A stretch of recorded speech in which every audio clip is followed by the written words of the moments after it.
check out this week's injury report. And luckily, the Eagles have stayed somewhat healthy.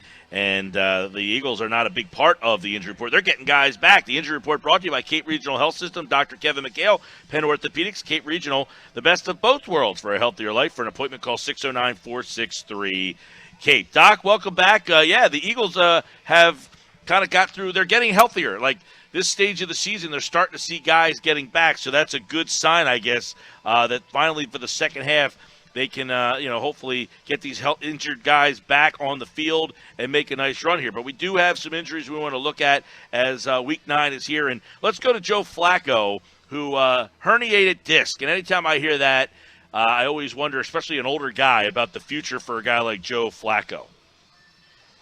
Yeah, it is a concerning injury. Anytime we talk about neck injuries, obviously we're always concerned for those devastating damage to the spinal cord and significant weakness or paralysis or anything like that. But initial reports coming out of the Broncos sounds like it's a much more mild injury. So when you injure that shock absorber between the vertebrae of your neck, typically it can bulge out the back and it can compress the structures behind it. So that could be the spinal cord or those exiting nerve roots that go down the arms to provide strength and sensation. A lot of times it leads to neck pain and pain that can shoot down your arms associated with some weakness or numbness and tingling. But for the more mild injuries that you have, a lot of times the symptoms can start to resolve in only 5 or 6 weeks or so, with a non-operative management, and they don't always require surgery. So if that's the case, these players, if the pain goes away and the numbness and tingling goes away and they have good strength and range of motion, they're able to get back to play at that time. But if the symptoms persist, that's when you get worried about needing a surgery, like Peyton Manning had a couple years ago. But the good news is, even though Peyton Manning was a little bit at the end of his career, he still had several very successful seasons after that. So it doesn't necessarily have to be a career-ending injury, even though it is definitely a significant one to watch. Let's go to James Conner, the talented running back from the Pittsburgh Steelers. Suffered the AC joint injury. We hear this one from time to time, but is this a long-term type of thing? What is the actual injury there? No, definitely not a long-term injury. Much better than the other clavicle and collarbone injuries we talked about, like Tyreek Hill, the SC joint injury, and Nick Foles' clavicle fracture. The AC joint's the other end of the collarbone, where it's much more commonly injured. Counts about a third of shoulder injuries. It's where the collarbone meets that little bony process on the outside of your shoulder, which we call the acromion. The good news is when those ligaments are stretched or sprained, it typically only requires maybe a week or two of absence. It's a fairly safe injury for players to play through, although it's painful.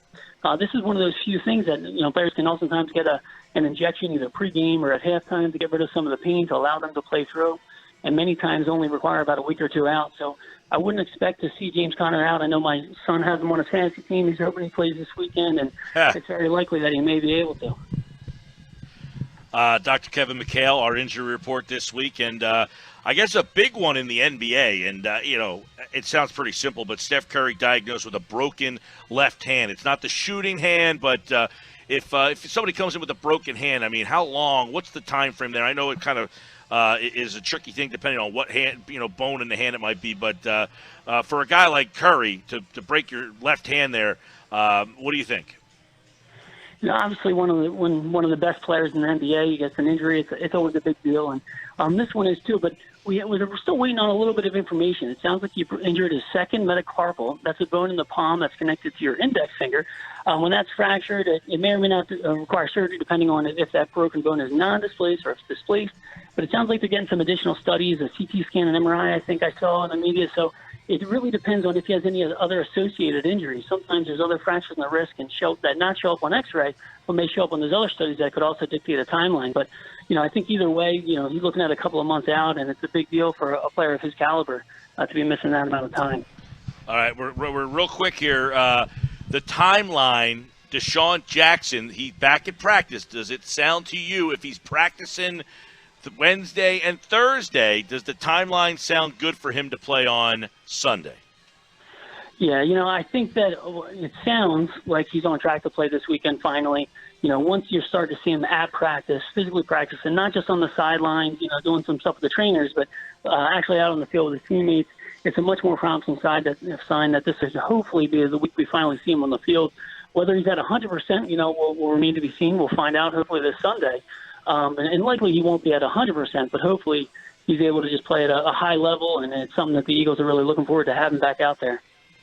All right, Dr. Kevin McHale has today's injury report brought to you by Cape Regional Health System and Penn Orthopedics, the best of both worlds for a healthier life. For an appointment, call 609-463-CAPE or visit caperegional.com/orthopedics. All right, Doc, always a pleasure, pal. All right, happy Halloween, guys.